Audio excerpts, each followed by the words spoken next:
This is the sixth gazing in a series of six, and the second live stream gazing that we're doing, and it also includes meditation and a workshop. I'm Connie Shaw. This is my husband, Jim Wright, and we're very delighted to be with you today. This is going to be a three-part program. First of all, gazing. Secondly, short meditation, and then finally, a short workshop. I would like to clarify about the Golden Age comment that I made last time. Mother Mary, who has been coming to me off and on for 40 years, stressed to me many times that the Golden Age, which is coming in now, will overlap with the chaotic times that we're currently experiencing. And you know abundantly what those are. We're all familiar with them now in every country. Everything changes.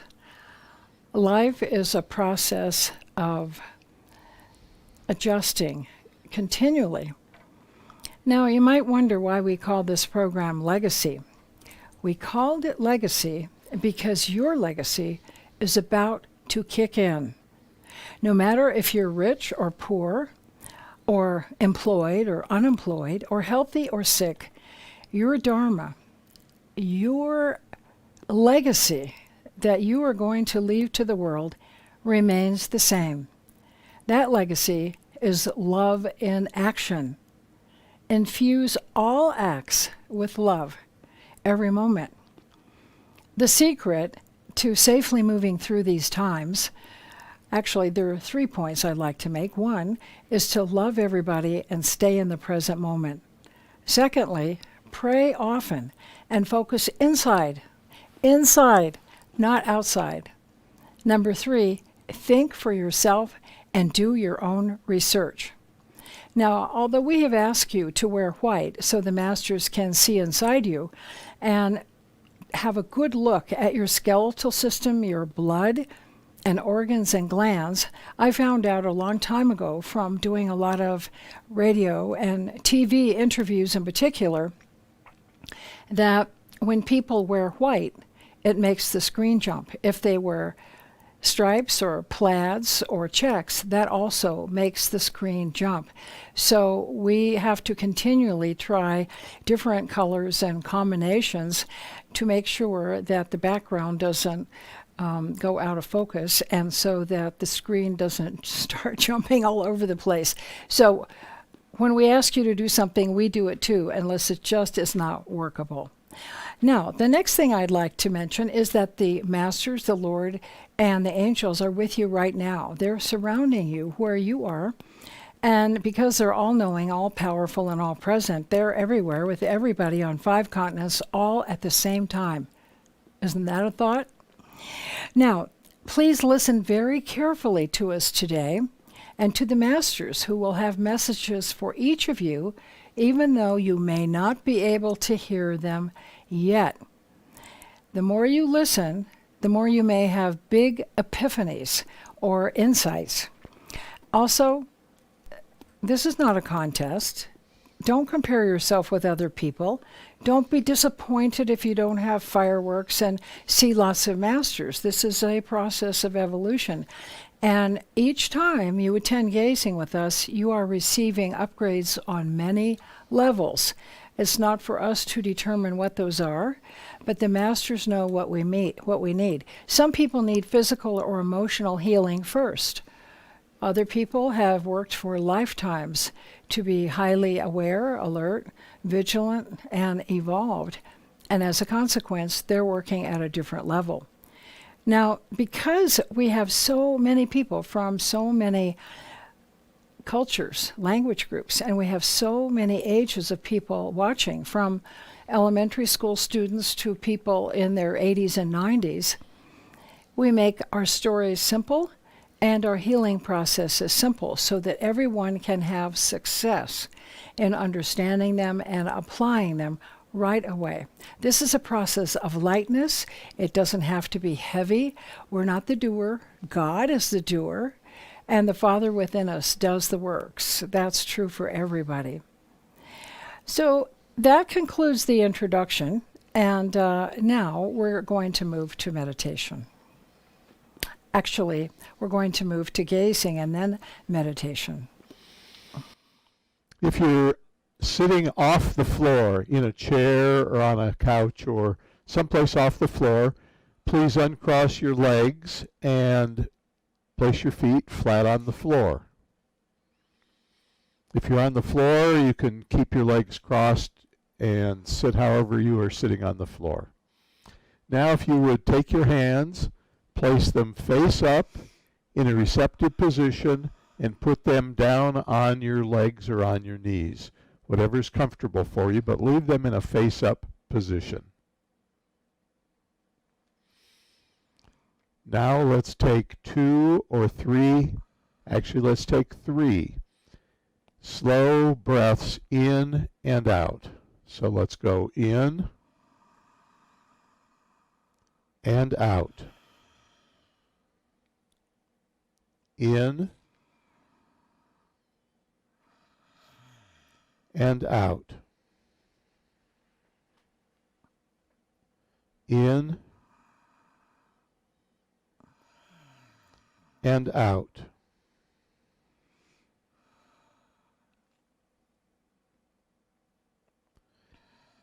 Now I'd like you to get in mind 3 or 4 wishes or prayers or intentions that you have for yourself or for loved ones. These can have to do with anything at all, but you need to get them very, very clearly in your mind. They can have to do with your health and your body. They can have to do with your relationships with anyone, with a boss, spouse, in-laws, relatives, friends, anyone at all. They can have to do with your emotions, how emotional you are, or whether certain kinds of emotions are troublesome for you. Your wishes can have to do with dealing with your spiritual life and your life purpose, with your job and your career, with your leadership roles, or with your service activities. These can be things you'd like to have come into your life or things you'd like to get rid of that are bothering you and that are troublesome. So get them very clearly in your minds.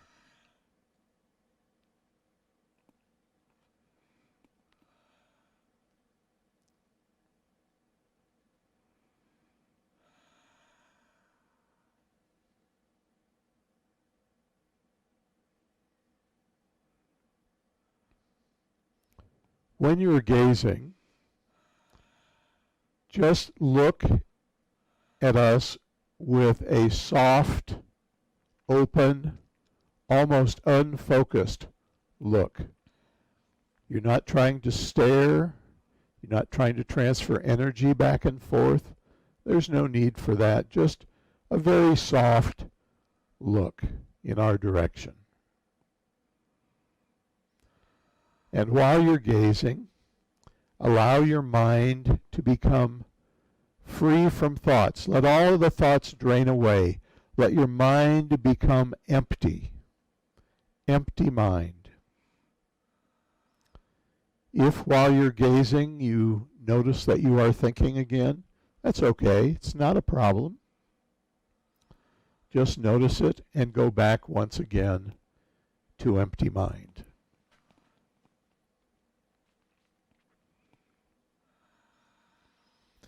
Now we always begin gazing or precede gazing, prepare for gazing,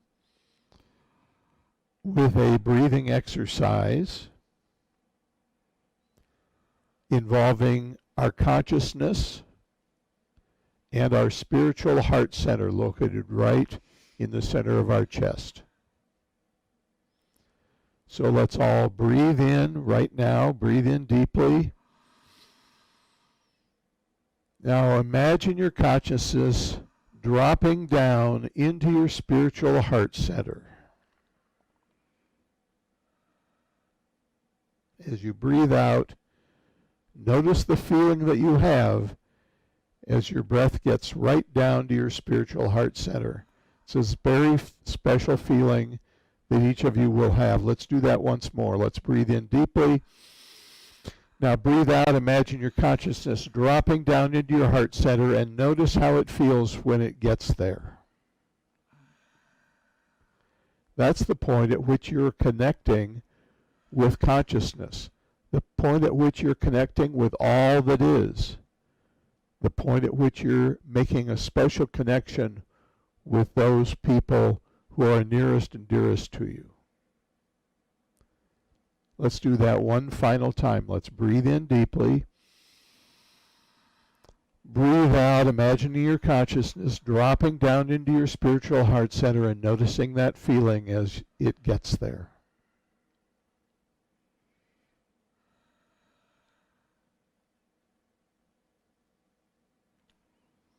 Now imagine your spiritual heart center expanding out into the universe, and you are getting in touch with your idea of what the quantum field of love is. And see that in your mind's eye.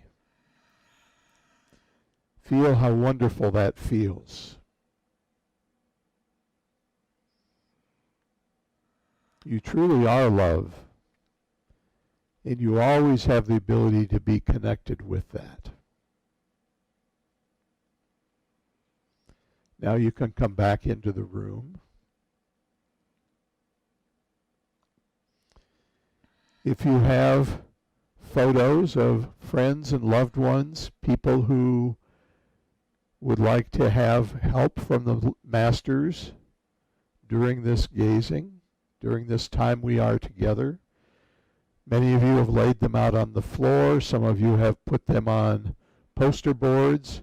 If you have individual photos or poster boards, this is a time you can hold them up individually or as a group.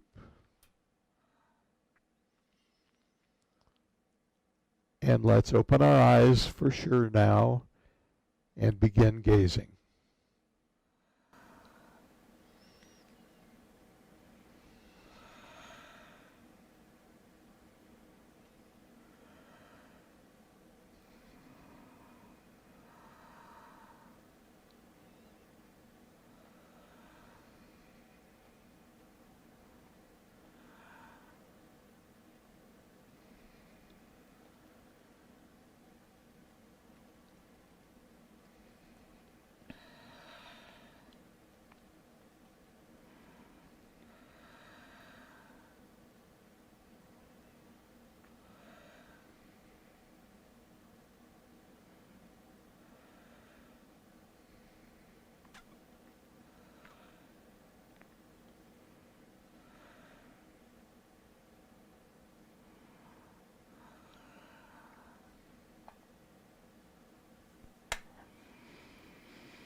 Thank you.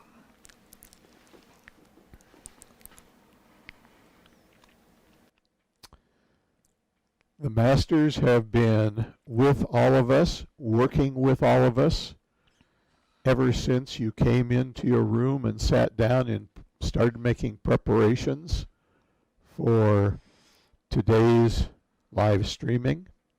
They may have even begun working on you earlier in the day or yesterday. You will know what's been going on for yourselves.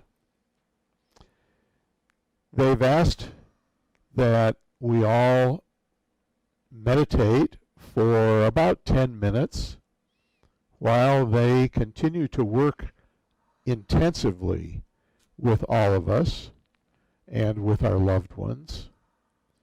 So let's begin our meditation together right now. We will leave the screen during the meditation, but we'll be back for the rest of the program when the meditation is finished. We'll begin with 3 ohms. Om.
Om.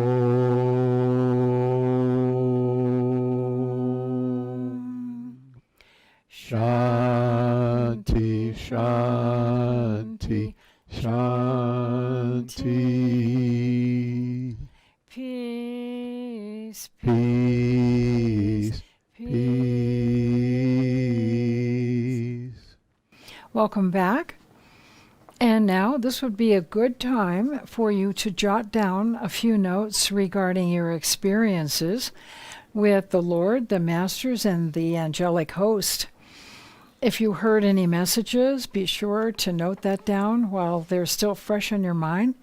And if you had any big insights, or you had a relief of pain, or you felt heat or coolness, or someone soothing your brow, or touching your hand, whatever you experienced, this is a good time to jot that down. Now, we have many stories of healing and miracles, as we said, but first, we'd like to share some highlights of a December 1st light body message from Sri Satya Sai Baba to Krista Hummel, our friend in Hawaii, about these chaotic times. We thought that this message was so good that it was a perfect segue for the second part of this program, whereby we will talk about how to deal with some of these things. And this will be a situation where, in this excerpt of a few paragraphs, Jim and I will alternate the reading. No matter where you feel this is from or what you think about it, I believe that there will be many things in this reading that you can, in fact, find application for yourself. Okay? Being on the spiritual path does not negate the trials and tribulations of being in the world. It does, however, give you a better perspective that enables you to experience those trials in a way that leads to your transformation and ultimately your liberation from the effects of the world. Self-realization, the bliss of merging with the self, the Atma, is a joy that overshadows all other experiences. While you may still experience difficulties and challenges and struggles, it is like having dentistry done with the assistance of anesthesia. The spiritual awakening that comes from a life committed to the spiritual path nullifies the pain and suffering of living in the world of Maya, or illusion. While the same experiences may still occur once you merge your consciousness with the divine, the suffering connected to such experiences becomes optional. Suffering comes from Maya, the illusion of being separate from your true self, the source of your existence. The joy of the realization of this truth, of your connection to that source, eclipses any pain or suffering which comes from challenges of living in the world of Maya or the illusion of separation. It is analogous to the pain of childbirth. The joy of the child in the mother's arms makes the birth pains a memory, which pale in comparison. Yes, the pain must still be experienced, but the experience is qualified and modified by the joy of knowing what is to come. Learn to live in this joy all the time. Aim for this highest of all goals. Once this bliss is experienced, while it doesn't exempt you from the slings and arrows of the world, they will not have the same effect on you. Humanity does not grow spiritually under conditions of comfort. Like the diamond, which is transformed from a lump of coal through heat and pressure, humanity must rise above its ego, its egoic nature. Through the heat of spiritual practice, combined with the pressure of life's challenges, the human being becomes transformed into the diamond soul, a gem to behold. The plan is loving, even if the execution doesn't seem so. Quote, let the soul control the outer form and life and all events, and bring to light the love that underlies the happenings of the time. While this mantra was given to humanity many years ago to help the disciples face the difficulties they were going through in Christianity, its message is just as valid now and applies to what is unfolding at this time in history. Now is the time that has been foretold by many as the changing of the tides, the new season, the shift of the ages. It is upon us now.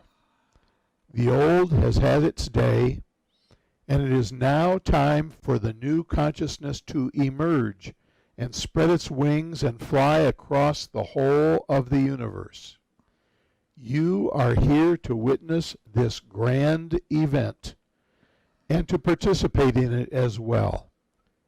Rejoice. Take up the reins wherever you are and be part of history in the making. Thank you, Jim. And thank you, Krista, for letting us use this. Now we'd like to talk about 4 quick healing techniques. Our friend Gary from Australia wrote to us after the last gazing and said that he very successfully uses frequency 9 for clearing dark forces, demons, and spirits, whether from a person or a space. Now, the 21 healing frequencies were given to Dr. Richard Bartlett, and it's my understanding that we do not have the right to provide a list of those 21 frequencies. However, we can use them one at a time with clients and friends such as now. Now, frequency 9 is translucent. It's a spiritual house cleaner. It's extremely powerful, and it goes after demons and dark forces. Using the frequencies and any other processes, be playful, be light, be joyful. This is fun. You can't do it wrong. So in using frequency 9, you can hurl it like that, frequency 9, through your intention. Yes, you can hurl it or throw it. You can also decide that you're going to wrap it. As we talked about last time, you can twirl your fingers around at the same time that you're wrapping the energy around a limb, for example. And then you can slather it on as if you were putting chocolate icing on a cake. So you can, as we said, hurl it, and you can wrap it, you can slather it, and you can also decree it, either aloud or silently. The next thing I'd like to share is a process that I created because I need to make sure I get a lot of hydration. If you do any kind of healing or clearing work, which most of you do not do now, but we understand that you will, then it's really important to drink enough water throughout the day. So this is my daily water drinking reminder. Each of the 10 circles, which have to do with 10 glasses of water, has a word in the center of it. The word peace, then trust, then love, then right action, then nonviolence in the top row. Actually, that was truth is the second one. Peace, truth, Truth. love. Okay. Right I'm action sorry. and nonviolence. And that is casting a shadow on us. So why don't you turn it over and put it in your lap and read the words? That's good. Okay. Okay. All right. So then we have goal focus, and we have exercise, and we have hydration, meaning getting plenty of water. Then we have meditation, and then we have optimism. So again, along the top row, we have peace, truth, love, right action, and nonviolence.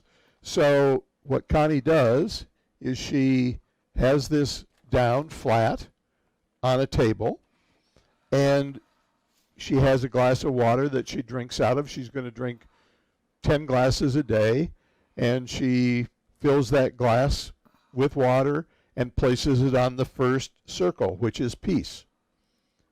And after a while, she comes back and gets the glass and drinks the glass, refills it, and puts it up onto the second circle, which is truth. About an hour and a half later. Whatever works as far as feeling thirsty or being able to drink more water. And then after that, repeats that with the next one and leaves it on that circle, in this case love, for a while, comes back, drinks that glass, refills it, puts it down on the fourth one, etc., throughout the day, ending up drinking 10 glasses of water throughout the day. Thank you, Jim. Now, this is the time when we give our disclaimer that obviously we're not doctors and we're not healers. The Father within us and all of you does the work. God is the only doer. Now, it's true that he has healed over 45,000 people, well over 45,000 people, through using us as step-down transformers for the energy interdimensionally between him and the ascended masters of light and the angelic host. But we have nothing to do with it. We're just placeholders in this dimension. Also, I would like to say that there is no way that we can guarantee that healings will take place. The Lord is constantly working on us all the time, providing physical, mental, emotional, attitudinal, financial, and social healings for us. Or adjustments. Or adjustment, yes, right, exactly. Rebalancing all the time. So the masters are here with us too, helping us. I'd like to tell a story now that I refer to as the story of my leper phobia healing. You know, Jim... Fear of lepers. Yes, fear of lepers, people with leprosy. Now, Jim and I have been very blessed to take 55 trips to India. Actually, I've taken a number more than that, more than he has, because I've taken many trips alone, bringing groups that were sick for healings with Sai Baba, our teacher in India. Now, in the early days, when we first started going to India in 1982, there were lots and lots of lepers to be seen in South India. And a person would be just a few inches away from them. As you walk down the sidewalk, you would see 10 or 15 people on each trip going and coming from your place of residence to wherever you were headed. And I have to admit that at that time, I had a terrific fear of lepers, and I couldn't understand it. It wasn't that I would catch leprosy. I was very puzzled by this, and I kept praying and praying, Lord, please heal me of this. I don't want to have any separation in my heart between myself and anybody. I just don't know the reason for this. Please help me. Please help me. And of course, if I were out somewhere and I encountered a lone person who was obviously raggedy and hungry and I had some food, I would share the food with the person. Or if the leper seemed to be extremely impoverished and there was nobody around, then I would provide some funds. But as we know, all people can get free food in most ashrams or communities in India, and they can be taken care of the rest of their lives if they have infirmities of one kind or another. Now, as I had been praying over and over, please let me see you, Lord, in lepers. One day, I was walking down the sidewalk of Puttaparthi, South India, and I saw that there were 5 lepers sitting under a shade tree. I was the only one on the street, so it was just a few mangy dogs prowling around, and the 5 lepers and myself. As I looked at them, I said, "Namaste, brothers." I always would talk with them, say hello and goodbye. And they said, "Namaste, madam." And as I looked at them, all of a sudden, tubes of light shot out of their eyes, out of the tops of their heads, out of their energy centers or chakras along the midline of their bodies, and they were surrounded by auras, big halos that shot out around them in a blue-white color. And I couldn't help staring, wondering what was happening. A light show was happening, and God was showing me abundantly, yes, I am in them. I am in all people and all creatures. I am in everything. There's no place in the cosmos where I am not. Well, I was thrilled, so I smiled, an extra wide smile, and just kept nodding and smiling as I was walking down the road, just looking back at them, just so happily. Now, several years later, the second part of my leper healing occurred when we were invited to go to several places in Asia and give talks, and to give a talk in Coimbatore, South India. So I brought 7 people with me, and they were able to experience all of the opportunities that came along with that trip, the entertaining, the meals, the tours of various areas, and the many, many miracles that happened on that particular trip, which could take up an entire hour or two to tell you. But we're just going to briefly dip into one today. We went to the home of a woman who had a miracle house in Coimbatore, and she asked us to tell of our experiences with Sai Baba, our deep personal growth, shifts in consciousness, healings, and miracles, of which we have had a great abundance, as we've said so many times, thankfully. What grace! Everyone has grace in their lives, but many don't realize it. After we gave the talk, our hostess said that they would like to invite us to go to the local leper colony to do a feeding, which this group of people did faithfully every Sunday. Now, they worked 5.5 or 6 days a week. Sunday was their day off, but they got up early, as always, cooked a lovely, lovely multi-course meal for about 30 lepers, loaded up their vans, drove across town, and then unloaded the vans and brought out many, many different pails and vessels of food. I was very excited to have the tremendous opportunity and privilege to do this. So the hostess and her friends gave us directions on what to do. She said it's very simple. The lepers will be men, women, and children. They'll be sitting in 2 lines in lotus position on the sidewalk in front of the leper colony. And most of them will be missing at least 2 body parts. They might be missing an ear or a nose or a chin or fingers or toes or arms or legs. Will that bother you? And we said, no, of course not. It won't bother us. And then I remembered, a long time ago it would have bothered me, but not anymore. She said they'll have bandages around their stumps of their arms and legs and hands and feet. We said, fine. And she said what we do is they have banana leaf plates that are round leaves placed in front of them on the sidewalk. And then we take our buckets and ladles and we just smile and say hello to them and walk along among them and between them. And we put rice and dal and squash and buttermilk and tea and dessert on their plates. And we ask, hello, sir, would you like some dal? Would you like some rice? Is this enough? Would you like more? And if they want seconds or thirds, give them as much as they want, and we never, ever run out of food. That's my experience, too, in doing feeding projects throughout my life. For more than 4 decades, we've never run out of food. The Lord always sees to that. So as we each took a pail or two and ladles, and we asked each person, how much would you like? One full ladle? One half ladle? Do you like this dish? Do you like that dish? Would you like tea? How about some buttermilk? Would you like some water? Would you like dessert? They were smiling so happily. They were so sweet. The fact that they were missing body parts was totally beside the point. I didn't even notice that.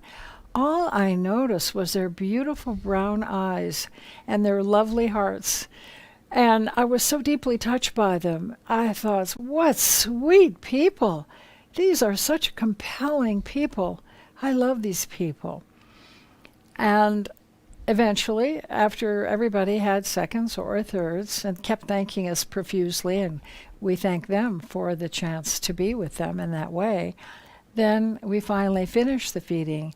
And we went back and had a lovely satsang of singing interfaith songs with our hostess and her group and enjoying our tremendous good fortune. And then I realized, Lord, you've done it again. You have healed me yet again of a feeling of separation regarding anyone who is different or wounded or handicapped in any way. Thank you, thank you, thank you. To this day, that experience is one of the highlights of my life. I cherish it. I cherish all those people. You see, the fact is that I find myself falling in love with just about every person I meet. Men, women, and children, and animals too. They're all so adorable. They are different aspects of God. And since we are all in God, God is in us, we are each other. They're aspects of my very self. Now then, I would like to talk now about another project that we have just finished doing, which is something that Jim is going to mention before I go on to the next one. And this is also a feeding project that we had been involved with for 3 years in Denver. So about once a month, a group of us would get together coming from a radius of about 50 or 60 miles, actually, and congregate in a local business office that had a meeting room. And we made burritos for 2 homeless shelters. We made about 400, a little over 400 burritos each time we met. The burritos consisted of a tortilla, rice, a lot of beans, cheese, and salsa. And we always sprinkled some vibhuti into the salsa before we started applying it to the burritos. We had anywhere between 10 and 20 people, typically about 15, and 14 or 15 people could make 400 burritos in about 2 hours. That's about how long it took us. 1 or 2 people would buy the materials.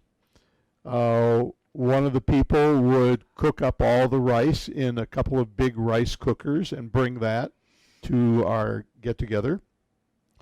And we would line up several big tables with people on both sides to process this in a manufacturing process line, I guess you'd call it, starting with putting a burrito down, and then 2 different people would put some beans on it, and then the next person would put some rice on, then the cheese would go on, then the salsa, then it would go to a person who would wrap the tortilla that had all those fillings in it and close it all up and hand it to the next person who wrapped it in aluminum foil, because they would ultimately get heated, and being wrapped in aluminum foil, that made that easy. Then once the aluminum foil was on, they'd go to another person who put 10 burritos in a big plastic bag and put those plastic bags into coolers, although we weren't really trying to keep them cool. The coolers had wheels on them. They had a good way to transport and store the burritos while they were going to the shelters. and they had wheels on them, so they were easy to move into and out of vehicles. And so over a period of a couple of hours, we made our 440 burritos, and did that for about 3 years, as Connie said, month after month after month. And it was obviously called off because when we couldn't get together to do that after the CV had begun. So it's a wonderful project, and it's the kind of project that you and friends could get together and do once everyone is able to meet together socially once again. Thank you, Jim. Now, just yesterday, I heard of a tremendous project that a local group is doing, whereby they search out people in the community that have no family and that might be handicapped or shut in, or they don't drive, and they'll be all alone on Christmas. And so this group decided to bring hot coffee, a big mug of hot coffee, and a huge, lovely cinnamon roll to these people. They started out a few years ago bringing coffee and cinnamon rolls to 100 people on Christmas morning. Last year, they were up to 300, and they can do it on Christmas and or Valentine's Day. So now when they open the door to a very surprised person, they say, "Are you Jane Brown?" "Well, yes, I am. How can I help you?" They say, "Well, Jane, this is a big mug of coffee for you and a lovely huge cinnamon roll for you. Merry Christmas. One of your friends told us that you would probably really enjoy this surprise. And you can tell your friends that you've now been rolled and mugged on Christmas Day." The next project I'd like to tell you about, we found out about when we went to India last year in 2019. And this project is called Each One Feed One. I highly recommend it, and I'd like to share how this project changed our lives.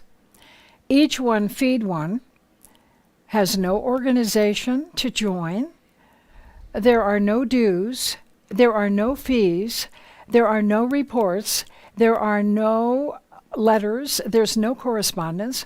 All you have to do is decide that you would like to locate a person who is lonely or handicapped or shut in or hungry or sad, and that you would like to help them by yourself or with friends or family in bringing them a meal each day for a year. Specifically, we were looking for, and you would be looking for, a person who would otherwise be likely to go to bed hungry at night. Thank you, Because Jim. what you're trying to do, what we were trying to do, is ease hunger. And as a result of doing this project, if everyone did it, there would be tremendous results. Right. In fact, we heard that if each of us would feed one person every day who would otherwise go to bed hungry at night, that we could eliminate world hunger in 3 to 5 years. I don't know if that's true, but we could all give it a go and try it out. Now, we were very excited to try this project, and we committed immediately while we were in India. As soon as we returned home to the States, we started calling churches, temples, and senior centers to find out if they knew of someone who was probably going to bed hungry each night, or maybe 1 or 2 nights a week. Finally, we found in an adjacent town the director of a senior center who said, "Oh, yes, I have just the person for you. He is a lovely man. He's a person of few words. His name is J.R. He's 83 years old. He's diabetic, and he lives alone with his black cat, Bella." She arranged a meeting for us, and we invited our neighbor and friend, Christine, to join us, explained to her that it would take a complete commitment for a whole year and that we could have monthly evaluations casually with JR to see if he liked us and our food and if we liked him. So the director of the senior center called a meeting between Christine and Jim and me and her and JR, and we met him. And we asked him, we would love to befriend you and bring you meals about 4 times a week. Would you be willing to do that? He said, oh, yes, ma'am, I would. Yes, ma'am, I would. And we said, well, so that we can do our job well, do you have any food allergies, or do you have any food preferences? Is there anything that you absolutely cannot eat? And he said, oh, you mean because of these? These are my new dentures. And he took out his new dentures very proudly to admire them and show them to us.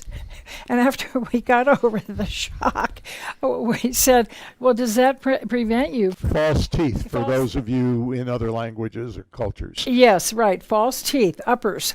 So he took out his teeth and said, aren't they nice? And we said, yes, they're very nice. Are you happy with the fit? Are they comfortable? And he said, oh, yes, I'm very happy now. I can't eat things like corn on the cob or things where I have to bite into apples. Apples, yes, very firm food. But I like wet food. I like lots of sauces and gravies on my food, not dry food. So please make sure it's very wet. We said, of course we will. Do you like Mexican food? Oh, yes, I do. Do you like most American food? Oh, yes. Do you eat meat? Oh, yes, I do. Do you like Chinese food? Oh, no, I hate Chinese food. Don't ever... Nothing with rice. No, nothing with rice, nothing Oriental. So we said, okay, that's good to know. Then we began to do our delivery of hot food to him every day. It was very interesting, and we knew that there would be many lessons, which there were. JR lived at 108 Grace Avenue. 108 Grace Avenue. It was very easy for us to bring him food. He was in another town, 15 minutes away, and it was very easy to find his house. However, the first month that we brought food to him, he stood us up 26 times out of 30. That means he wasn't there. We would talk to him and say, okay, what time would you like us to come tomorrow? 11:30, 12, 12:30? And he would say, yes, I'd like to have my meals delivered at 11:30. So we would bring food, we would put it in a bag, thankfully, and we were all ready to knock on the door and bring him his hot meal. But the first 26 times he wasn't there. And we had to drive around town looking for him, wondering where he could have been, if we had made a mistake.